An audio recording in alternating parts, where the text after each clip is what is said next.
उनका एम एक ही था कि हादसे के बाद बम्बई में नहीं रहना है। तो उन्होंने डी गैंग की मदद से जो नेपाल में उनका काठमांडू में एक सेल था, उसको एक्टिवेट किया। छोटा राजन ने भी अपना जो पासपोर्ट इस्तेमाल किया था, वो भी एक नकली पासपोर्ट इस्तेमाल किया। वो इतनी मेहनत करता था कि उसकी बॉडी जो थी वो स्टील जैसी हुई हुई थी, और ये भी माहौल था कि उसको गोली लगेगी तो वापस हो जाएगी, उसके जिस्म के अंदर नहीं जा सकती। हमें फिल्में देख के, जहाँ नेटफ्लिक्स देख के बहुत आसान लगता है कि एक गैंगस्टर जा रहा है, 4 गैंगस्टर आते हैं, गाड़ी रोकते हैं, उसको मार देते हैं। ये इतना आसान नहीं होता। उसकी वैन इसलिए इस्तेमाल की जाती थी कि उसका दरवाजे दोनों तरफ से काफ़ी खुल जाते थे, और 2 सीट आमने सामने लगा के दोनों तरफ। तो दोस्तों, आज हम बात करेंगे Baljeet Parmar for you channel पे उस हादसे की जो जिसका जिक्र हमने पिछले एपिसोड में किया कि कैसे कांजूरमार्ग के सबसे बड़े डॉन अशोक जोशी का मर्डर को अंजाम दिया गया। जैसे कि मैंने कहा था कि सबसे पहले छोटा राजन गैंग को ये तैयारी करनी थी कि अपना काम पूरा करने के बाद वो बम्बई से बाहर या जहाँ भी जाना है वो कैसे जाएंगे, वो तैयारी उन्होंने की। उनका एम एक ही था कि हादसे के बाद बम्बई में नहीं रहना है। तो उन्होंने डी गैंग की मदद से जो नेपाल में उनका काठमांडू में एक सेल था, उसको एक्टिवेट किया। वहाँ पे जो कहाँ जाके रहना है, क्या करना है, उसके बाद नेपाल से पासपोर्ट जो हैं वो लेके अरेंज करके दुबई कैसे पहुँचना है, वो पूरी तैयारी इन्होंने पहले की। फिर सब के सब लोगों में काठमांडू तक जाने के लिए तो कोई पासपोर्ट की ज़रूरत होती नहीं, और उसके आगे जाने के लिए काठमांडू से दुबई जाने के लिए पासपोर्ट की ज़रूरत पड़ती है। तो वो 15 लोगों के पासपोर्ट अरेंज किए गए, कुछ असली नाम से, कुछ नकली नाम से।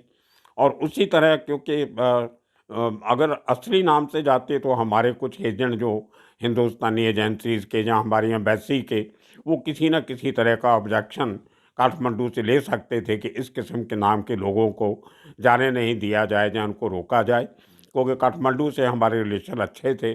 इसलिए नकली पासपोर्टों का इंतज़ाम किया गया। और मज़ेदार बात यह है कि छोटा राजन ने भी अपना जो पासपोर्ट इस्तेमाल किया था, वो भी एक नकली पासपोर्ट इस्तेमाल किया। एक खार के इलाके में एक विजय शेट्टी नाम का एक क्रिमिनल रहा करता था, जो एक ट्रैवल एजेंसी के नाम के नीचे एक रिक्रूटमेंट एजेंसी भी चलाता था, जो दुबई वगैरह आदमी भेजा करते थे। उसके साथ एक संतोष शेट्टी हुआ करता था, वो नहीं जो वो एक मशहूर संतोष शेट्टी है, एक और संतोष शेट्टी था। वो दोनों पार्टनर थे। तो बांद्रा की पाली हिल के पास एक बड़ी बिल्डिंग के नीचे जो गराज था, वो गराज में ये ऑफिस चलाया करते थे। मैं उनको मिला हूँ वहाँ पे जाके कई बार। अंदर की कुछ खबरें निकालनी होती थी तो मैंने विजय शेट्टी और संतोष के साथ कुछ रिलेशन बना के रखे हुए थे किसी के थ्रू। तो क्योंकि उसका नाम विजय शेट्टी था, और नकली पासपोर्ट उस समय किस तरीके से इस्तेमाल होते थे वो मैं थोड़ी सी बात आपको बता दूं। उस ज़माने में कंप्यूटराइजेशन इतनी नहीं थी, कोई बायोमेट्रिक किस्म के पासपोर्ट नहीं बनते थे। तो ना कुछ कोई ऐसी कोई सीक्रेट उसमें लाइनिंग या वाटर मार्क्स होते थे जो ये पहचान सकें कि ये पासपोर्ट असली है या नकली है, या उसी आदमी के नाम का है जो ट्रैवल कर रहा है या नहीं है। तो उसमें किया क्या जाता था, जो एक फ़ोटोग्राफ आपकी पासपोर्ट पे लगती थी, जिसको पासपोर्ट साइज़ की फ़ोटोग्राफ कहा जाता था, वो फ़ोटोग्राफ खाली चेंज करते थे। फ़ोटोग्राफ का ये होता था कि पूरी जो फ़ोटोग्राफ की जो बॉडी है वो वही रहती थी, और उसका जो गर्दन के ऊपर का पोर्शन होता था वो चेंज करके, तो पूरी फ़ोटोग्राफ पासपोर्ट से नहीं कट करते थे, क्योंकि पूरी फ़ोटोग्राफ निकालने से कई बार वो पेज ख़राब हो जाता था। तो जितना जो गर्दन के ऊपर का जो अपना चेहरे वाला पोर्शन है, उतना वो पोर्शन उसका कट करते थे, और उसमें जिस आदमी ने उस पासपोर्ट पे ट्रैवल करना होता था, उसका उतना पोर्शन जो है फ़ोटोग्राफ का, सर का, मुँह का, वो वहाँ पे लगा के इतने बढ़िया तरीके से पेश करते थे कि वो पता नहीं चलता था उसका। वो एक मास्टरी थे, बड़े ख़ास किस्म के लोग मुंबई में मौजूद थे जो वो पासपोर्ट बना के दिया करते थे इस किस्म के, उसको मुंडी कट कहते थे। बम्बई में मुंडी जो है वो गर्दन के ऊपर वाले हिस्से को कहते हैं। तो जिस आदमी का गला काट के फेंक दिया जाता था, मर्डर होता था, तो उसको मुंडी कट मर्डर कहा करते थे। तो ये एक टिपिकल नाम है। तो जो 90% जो क्रिमिनल लोग थे उस ज़माने में, वो मुंडी कट पासपोर्ट इस्तेमाल किया करते थे। और वही पासपोर्ट जो है वो छोटा राजन ने भी इस्तेमाल किया, वो मुंडी कट पासपोर्ट जो विजय शेट्टी के नाम पे था।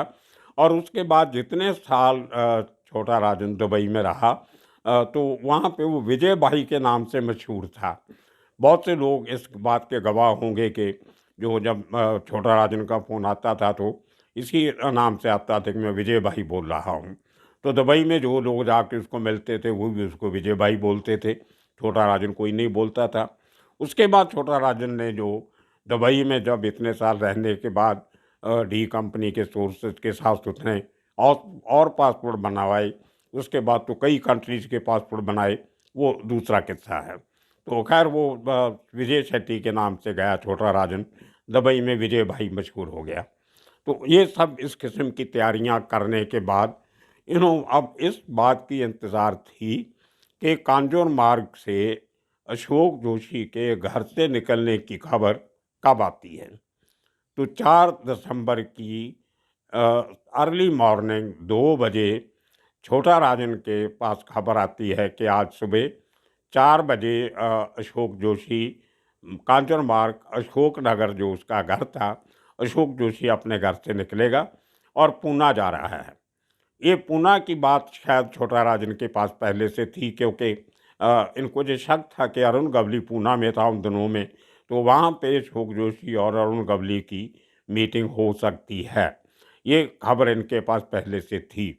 और उस खबर के चलते हुए इन्होंने जो पूरा इंतज़ाम किया हुआ था, वो पूना के रास्ते पे ही करके रखा हुआ था कि सबसे ज़्यादा चांसेस उसके अशोक जोशी के उसी रास्ते से जाने के थे। और रास्ता तो एक ही था बॉम्बे से पुणे जाने का।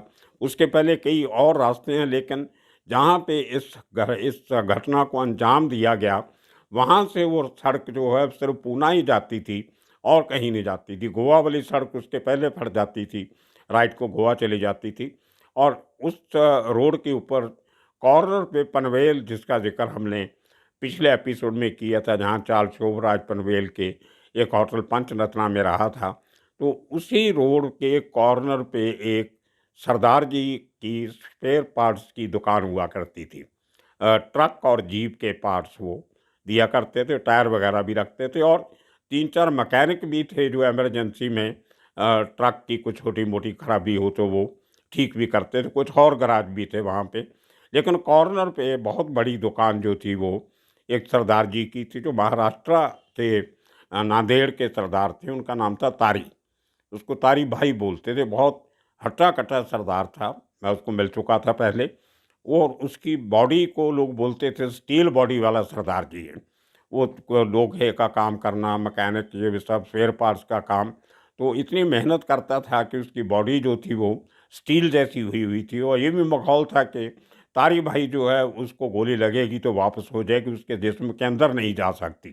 तो ये उस तारी भाई का एक इमेज बना हुआ था। लेकिन किसी को ये मालूम नहीं था कि वो अंडरवर्ल्ड में इन्वॉल्व है। किसी के कानों कान ये खबर नहीं थी कि ये अंदर से किसी तरह छोटा राजन के साथ जुड़ा हुआ है।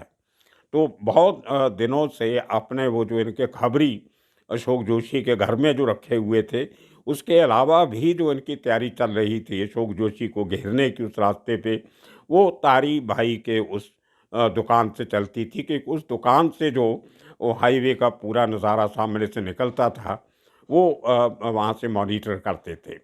तो तारी भाई के पास ही हमेशा 6-7 दाऊद के छोटा राजन के जो गुर्गे थे हथियारबंद, वो हमेशा वहाँ पे 4-5 दिन से घूम रहे थे कि पता नहीं कब खबर आएगी और हमें भाग के यहाँ से 2-4 मील की दूरी पे जो एक स्पॉट फिक्स किया था, वहाँ पे जो अशोक जोशी को घेरेंगे तो कैसे करेंगे। तो ये तैयारी एक अल्टरनेटिव वे से पहले से चल रही थी। हमें फ़िल्में देख के, जहाँ नेटफ्लिक्स देख के बहुत आसान लगता है कि एक गैंगस्टर जा रहा है, 4 गैंगस्टर आते हैं, गाड़ी रोकते हैं, उसको मार देते हैं। ये इतना आसान नहीं होता, इसके नीचे इसके पीछे हफ्तों की, महीनों की मेहनत होती है और वो सब प्लानिंग करने के बाद भी कई बार ऑपरेशन जो है वो सक्सेसफुल नहीं होता है। खैर, तो वो तारी भाई की दुकान से जो लोग बैठे थे, जब इनको रात को 2 बजे जो खबर आती है, 3 बजे, कि 4 बजे भाई घर से निकलेगा अशोक जोशी और वो पूना जाएगा। तो इनका वो जो जत्था वहाँ तैयार बैठा था वो, और जो दूसरे लोग घाट के ऊपर और नज़दीक कहीं रखे हुए थे, उनको भगाया गया, सबको रातों रात इकट्ठा किया गया और 2 घंटे के अंदर अंदर पौने 5 बजे के पहले पहले 15 लोग वो तारी भाई की दुकान पे हाज़िर हो गए थे। तो एक गाड़ी जो थी वो जो इनका एक खबरी जो श्याम नाम का था जो गाड़ी चला रहा था, उसके अलावा जो एक और खबरी था जो जो इनके सर्कल में, एक गाड़ी उसके लिए स्पेशल भेजी गई थी काजर मार्ग, कि तो उस गाड़ी में बैठ के पीछे-पीछे आना, ताकि कहीं अशोक जोशी को खबर हो जाए, उसको शक हो जाए, वो रास्ते से कहीं यू टर्न लेके वापस जाए, तो उसको एक गाड़ी में जो 4 किलर थे, वो उसको वो वहाँ पे घेरेंगे। तो इतनी लंबी चौड़ी प्लानिंग करने के बाद आखिर वो पौने 5 बजे वहाँ से, जब अशोक जोशी की गाड़ी और उसके पीछे छोटा राजन की गाड़ी, वो जो पीछे वाली गाड़ी थी वो बॉम्बे पूना टैक्सी थी, एम्बेसडर कार, बड़ी अच्छी कंडीशन की इन्होंने प्रोक्योर की थी। और वो टैक्सी इसलिए रखी थी कि अशोक जोशी कहीं वो बैक मिरर में देखे भी तो उसको ऐसा नहीं लगे कि कोई गाड़ी मेरा पीछा कर रही है। तो बॉम्बे पूना की जो गाड़ियाँ चलती थी काले पीले रंग की, उनके ऊपर लिखा होता था मुंबई पुणे मुंबई, ये गाड़ी बॉम्बे जाएगी, पूना जाएगी, पूना से वापस आएगी। वो शेयर टैक्सी चलती थी और उसमें 4 पैसेंजर 5 पैसेंजर जाते थे, पूना में पैसेंजर छोड़ के वहाँ से बम्बई आने वाले लोगों को लेके वापस आते थे। तो इस किस्म की प्लानिंग थी, इन्होंने तगड़ी करके रखी हुई थी। और जैसे ही वो गाड़ियाँ इधर जो 10-11 आदमी जो तारी की दुकान पे जो इंतज़ार कर रहे थे, जो वो भी अपनी गाड़ियाँ लेके, जिनमें एक मारुति वैन भी थी जिसमें ज़्यादा लोग थे हथियार वाले। मारुति वैन इसलिए इस्तेमाल की जाती थी कि उसका दरवाजे दोनों तरफ से काफ़ी खुल जाते थे और 2 सीट आमने-सामने लगा के दोनों तरफ से फायरिंग अच्छी हो जाती थी। ये इनका अपना एक लॉजिस्टिक एडवांटेज जो मारुति वैन कार की होती थी। तो जैसे ही पनवेल की वो रोड जो पूना की तरफ जाती है, गोवा वाली रोड राइट में चलेगी, सीधा जाओ तो उसके 3-4 मील पे आगे लेफ्ट साइड पे एक पीडब्ल्यू डिपार्टमेंट का गेस्ट हाउस है। एक इन्होंने 2-3 आदमी अपने उस गेस्ट हाउस पे भी बैठा के रखे हुए थे, एक और गाड़ी के साथ। लेकिन उनके पास हथियार नहीं थे, उनका काम सिर्फ ये देखना था कि अगर कहीं वो गड़बड़ हो जाए उस स्पॉट पे, तो आदमियों को वहाँ से निकालना कैसे है। तो वो गेस्ट हाउस के बैक साइड में एक और गाँव की रोड थी, वो रास्ता भी वहाँ से जो अंदर की गाँव की रोड थी, वो वापस पनवेल आ जाती थी और घूम के आगे जाके फिर पूना की रोड में मिलती थी। तो उस गेस्ट हाउस में एक टेलीफ़ोन भी था। वो जो गेस्ट हाउस का चौकीदार था, उसको भी कुछ पैसे दे के छोटा राजन के लोग वहाँ मतलब टेलीफ़ोन की लाइन के पास बैठे थे कि कहीं इमरजेंसी में फ़ोन आए तो यहाँ पे क्या करना है। वो एक इन्होंने एक सेपरेट एडवांस टीम कहो या रिज़र्व टीम कहो, वो वहाँ पे बैठा के रखी हुई थी। वो एक्चुअली इनका पॉइंट था जहाँ पे इन्होंने अशोक जोशी को गाड़ी रोक के उसको मारना था। वो स्पॉट ऐसा है कि वहाँ गाड़ियाँ स्लो होती हैं, वे थोड़ा पहाड़ी थोड़ा-सा ऊँचा जाके फिर आगे नीचे उतराई जाती है, तो गाड़ी ऑटोमेटिकली थोड़ी-सी स्लो होती है। इतनी प्लानिंग के साथ इन्होंने वो पूरा जो ऑपरेशन था वो प्लान किया था। और जैसे ही गाड़ी वो पीडब्ल्यूडी के गेस्ट हाउस के पास अशोक जोशी की मारुति, छोटी मारुति जो 800 होती थी, उसमें 5 आदमी, 2 आगे 3 पीछे, 1 ड्राइवर, 1 आदमी उसके साथ और 3 आदमी पीछे, बीच में अशोक जोशी। और जैसे ही वहाँ पे गाड़ी के आगे छोटा राजन की मारुति वैन ने उसको आड़ा दे के उसको रास्ता रोकने की कोशिश की, तो गाड़ी को एकदम ब्रेक लगा के, जो श्याम था, ड्राइवर था जो, वो गाड़ी ब्रेक लगा के रोक के उतर के भागने लगा और अशोक जोशी की घंटी बजी एकदम कि अब काम ख़त्म होने वाला है। और उसने अपना बचाव करने की बजाय सबसे पहले गोली उसने श्याम को मारी, भाग रहे श्याम को। उसको गालियाँ भी दी कि तुमने बहुत बड़ा धोखा दिया, मुझे तुमसे ये उम्मीद नहीं थी, मैं तो मरूँगा लेकिन तुम्हें नहीं छोड़ूँगा। और मज़े की बात ये है कि जब इन लोगों ने छोटा राजन के लोगों ने जो बाहर जाने के पासपोर्ट तैयार किए थे, उनमें से श्याम का पासपोर्ट भी बना के रखा हुआ था कि उसको भी साथ में लेके दुबई जाएँगे। लेकिन उसका पासपोर्ट ऊपर जाने के काम आया। तो ये इतनी तैयारी थी। और जैसे ही अशोक जोशी ने श्याम को मारा, इतना टाइम छोटा राजन के किलर्स के पास था कि वो उन्होंने 50 गोलियाँ जो थी, 3 AK-47 उस अटैक में इस्तेमाल की गई। उनमें से जो बस्ट किए, उसमें 50 से ज़्यादा गोलियाँ चली जो अशोक जोशी और उसके साथियों को लगी। वो 4 के 4 लोग गाड़ी के अंदर मारे गए। श्याम बाहर गाड़ी के मारा पाया गया। और जो वहाँ से जो ये लोग जब सब लोग जो छोटा राजन के लोग थे, वो सब उसके जो नामचीन खिलाड़ी थे, उसके नोन फिगर थे अंडरवर्ल्ड के, जिनमें डैनी नेपाली वो था तो उत्तराखंड का, लेकिन बिष्ट था उसका सरनेम। जो यूपी के चीफ मिनिस्टर्स का सरनेम भी बिष्ट है, तो वो उत्तराखंड का था, लेकिन उसके चेहरा मोहरा ऐसा था कि उसको डैनी नेपाली बोलते थे। बड़ा खूंखार शार्प शूटर था। उनमें संजय रगड़ था, दिवाकर चुरी था, बंडिया मामा था। तो इस किस्म के जितने छोटा राजन के खास आदमी थे, ये सब के सब उस ऑपरेशन में शामिल थे। तो ये एक सुबह पूरे 5 बजे ये ऑपरेशन किया गया और 3 मिनट में पूरा ऑपरेशन ख़त्म। और उसकी बॉडी वहीं पे छोड़ के उसको फिर जाते के पहले भी और गोलियां गाड़ी पे चला के, ताकि लगे कि बहुत बुरी तरह अशोक जोशी को मारा गया। वो वहाँ से ये सब लोग भागे जो पहले अरेंजमेंट किया हुआ था। तो उसके बाद सब लोग नेपाल पहुँचे और नेपाल से फ़्लाइट लेके ये लोग दुबई पहुँचे। थोड़े दिनों के बाद दुबई में दाऊद के छोटे भाई मुस्किन या हुमायूं, दोनों में से एक की किसी की शादी थी। और शादी के पहले एक पार्टी जो थी वो एस्टोरिया होटल में रखी गई थी। तो मैं मुझे मेरी एक आदत है कि मुझे जब कोई मौका मिलता है तो मेरी कोशिश होती है कि मैं देखूं कि वहाँ कौन कौन लोग आते हैं, कौन कौन जाते हैं। तो एक कार्ड मुझे भी मिला था उस शादी का। तो मेरी तो आदत है, मैं कहीं किसी सेरेमनीज में सेलिब्रेशन में जाता नहीं हूँ। तो क्योंकि वो एस्टोरिया होटल के मुझे ये मालूम नहीं था कि जो पार्टी है वो शादी तो कहीं और होनी थी। जो प्री मैरिज जो एक पार्टी थी दोस्तों के लिए रखी हुई, वहाँ पे जो दुबई के होटल्स हैं, वहाँ जो फॉरेनर्स होते हैं, फॉरेन पास होल्डर, वो दारू वारू पी सकते हैं, उनको मिल जाती है बाहर से। तो एस्टोरिया होटल जो था वो वन ऑफ द होटल जहाँ पे बार थी और नॉन अरब्स को वहाँ पे दारू वगैरह मिल जाती थी। तो मेरा भी ये होता था कि चलो वहाँ पे कुछ लोग मिलते हैं तो कई लोगों के साथ 2 पैग के ऊपर बात बढ़िया हो जाती है। तो मुझे वहाँ पहुँचने के टाइम पे ये मालूम नहीं था कि ये लोग एस्टोरिया होटल में रुके हुए हैं। मैं एस्टोरिया होटल में अपना एक कमरा लेके रह रहा था। और शाम को जब मैंने देखा तो मेरे ही फ्लोर पे तारी भाई घूम रहा है। मैंने कहा ये यहाँ पे क्या कर रहा है? तो मैंने उसको बुलाया, पंजाबी में बातचीत की। वो पंजाबी थोड़ी और एक्सेंट में बोलता था। जो नांदेड़ी हमारे सिख भाई हैं, जो नांदेड़ के रहने वाले, वो थोड़ी मराठी से मिली जुली पंजाबी बोलते हैं, हमारी तरह की ठेठ पंजाबी नहीं बोलते। तो तारी भाई मेरे को लेके अपने कमरे में चला गया। शाम का टाइम था 5-6 बजे का।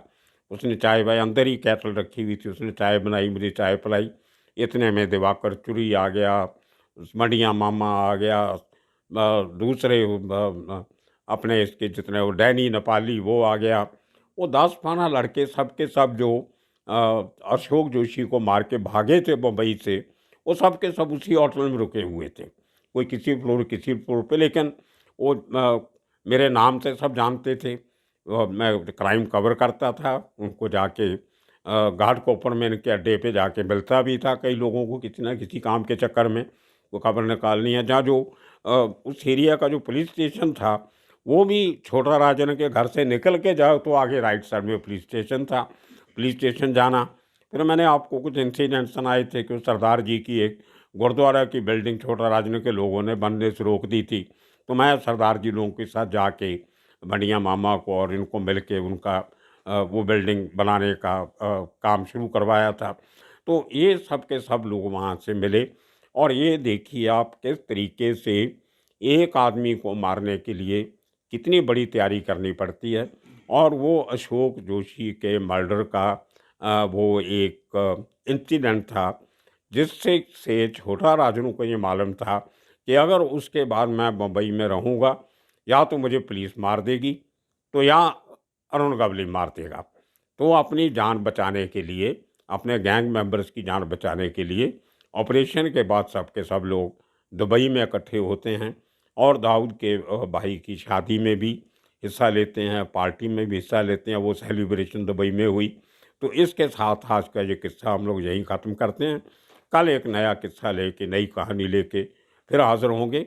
आप अपनी फरमाइश और अपनी चॉइस जो हमें बताते रहिए, उसी किस्म के किस्से कहानी आपको सुनाते रहेंगे। कल तक के लिए आप सबका शुक्रिया, धन्यवाद।